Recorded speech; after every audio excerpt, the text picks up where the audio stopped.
Nestor, alam mo ba? Crush kita. Alam mo, Ellen, maglaway ka man sa akin. Hindi mo pa rin ako matitikman. May mga bagay na naghahanap ng paliwanag.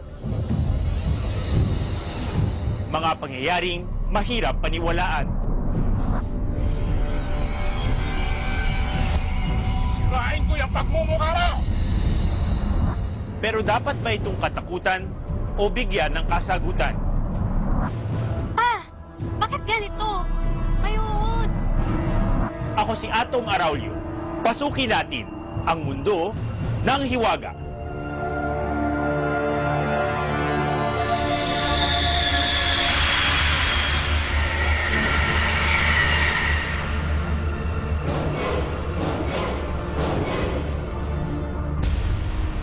Nakikilala natin ang ating kapwa sa pamamagitan ng kanilang mukha. Pero paano kung isang araw masira ang iyong itsura dahil sa isang pangyayaring hindi mo may paliwanag?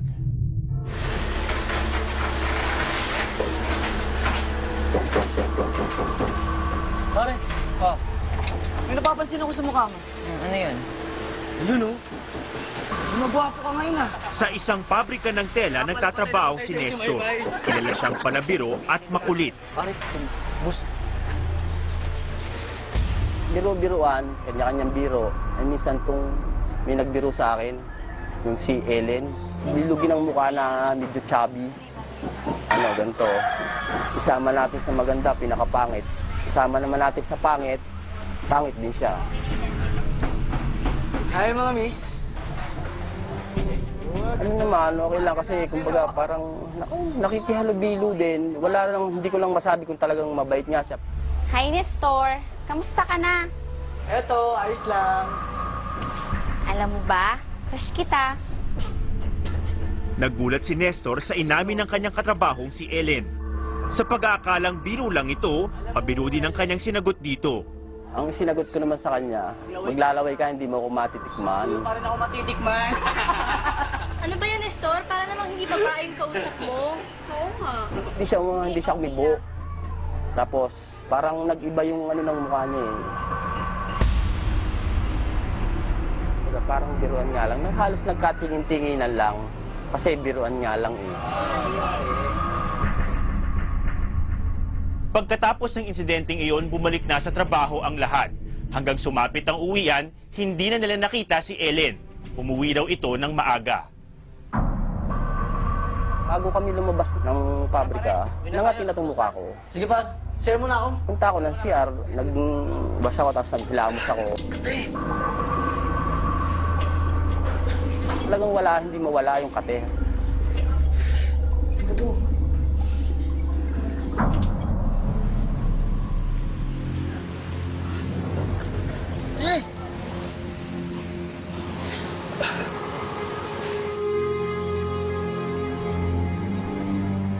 Pagdating ni Nestor sa bahay, patuloy pa rin ang pangangati ng kanyang mukha.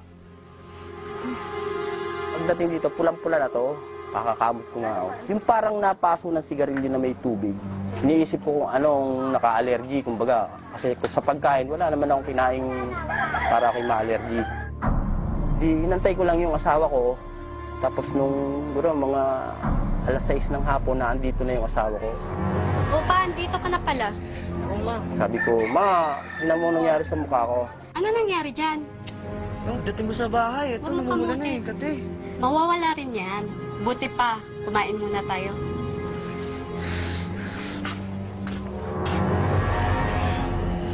Nang sumapit ang gabi, ang inaasahan ni Nestor na mahimbing na pagtulog, nauwi sa puyat sa kakakamot ng kanyang makating mukha. Pa! Mawawala rin yan. Bukas okay na yan. Bakit eh, hindi ko na kaya. Tara na.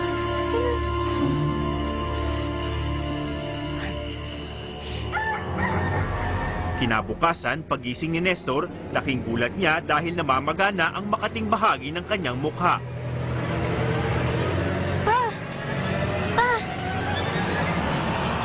Yung mukha mo, nagsugat na. Tara, punta na tayo sa doktor.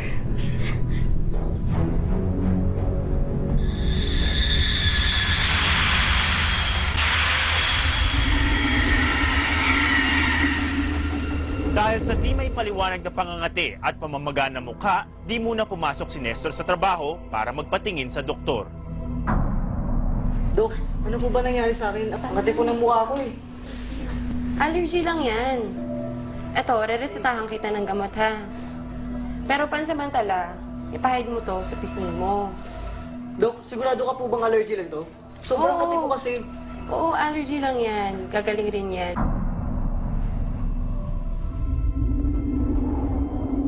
Sinunod ni Nestor ang lahat ng bili ng doktor habang tinitiis ang nararamdamang hapdi at kirot sa mukha. Dahil dito, nahihiya na siyang lumabas ng kanilang bahay. Nung maipahid, mas lalong makati pagka bagkus mong gamutin ng gamot, makati, lalong makati. Kasi nakakadiri na, para ng tosino. Sabi nga, baka nga raw, baka pinakukulang ka na. Ayon kay Nestor, hindi umubra ang ointment at gamot na inireseta sa kanya ng kanyang doktor dahil lalong lumala ang pamamaga at pagsusugat ng kanyang mukha. Sa payo ng kanyang ina, lumapit si Nestor sa kanyang tiyahin na isang albularyo. Siyang, tingnan niyo nga ang mukha ko, ang kati. Naku po, ano ba nangyari dyan? Napapaano ka ba? Wala. Matagal na umanong nanggagamot ang tiyahin ni Nestor. Kaya malaki ang tiwala niya na mapapagaling siya nito. Sinusubukan kong gamutin, ha? Sige po. Sige, maupo ka muna dyan. Gagawa akong gamot.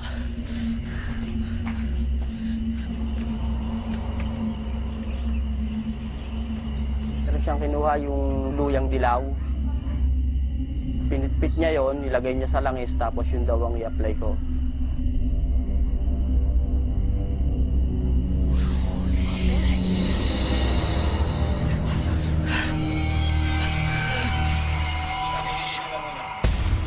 Pinahid ni Nestor ang langis tulad ng binili ng kanyang tiyahin. Pero makalipas ang isang araw, hindi pa rin nawawala ang pangangati ng kanyang mukha.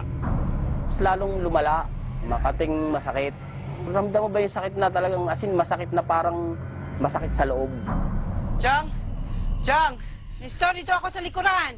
Hindi ko na ako kaya ang kati. Tulungan niyo na lang ako. Naku, ano ba kasing ginawa mo? At sino-sinong nakasama mo? Nakaharap mo. Naku, nakukulang ka na, iho. Sabi ko kung sino yung babaeng sinabihan ko ng masama. Siya naisip ko kasi wala naman akong ibang sinabihan ko, hindi yun eh. Teka, gawin ko lahat ng makakaya ko. Ha? Sinimula ng tiyahin ni Nestor ang orasyon. Sa pamamagitan nito, sasanib daw sa kanyang tiyahin ng espiritu ng taong nagpapahirap sa kanya.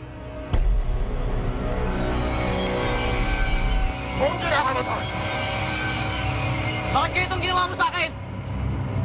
Suplado ka eh! Sirahin ko yung pagmumukha mo! Ano bang ginawa ko sa inyo? Bakit ba? Pero sa pamangkin ko, meron! Sino pamangkin mo? Kasamahan mo sa trabaho! Iba naman kasi ang reaksyon niya pagka yung espiritu niyang nasa katawan niya at espiritu ng ibang tao. Iba ang reaksyon niya. Hindi naman nagwawala. Galit lang. Maya-maya lang, bumalik na muli sa normal ang tiyahin ni Nestor. Hayaan mo. Gagamutin natin yan. Siyang, gawin niyo po ang lahat.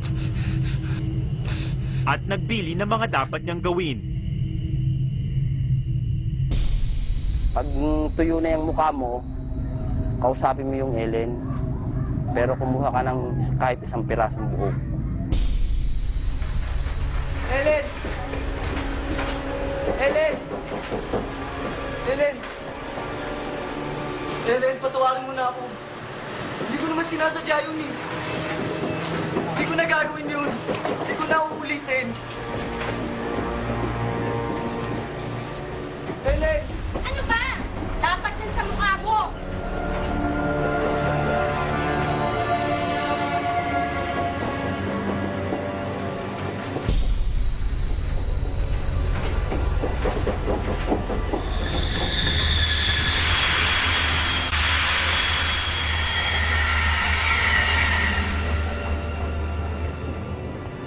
Ellen!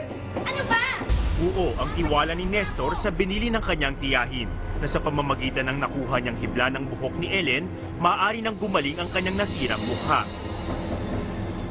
Nung ako'y makakuha ng buhok sa kanya, umuwi na ako dito, binigay ko sa tiyahin ko. Siyang ginawa ko na po yung sinasabi niyo. Ito na po yung book ni Ellen. Okay na. Huwag kang mag-alala. Ako nang bahala dito. Umuwi ka muna at magpahinga. Salamat po. Gawin niyo po lahat. Jang. Sige, sige. Ako nang bahala dito.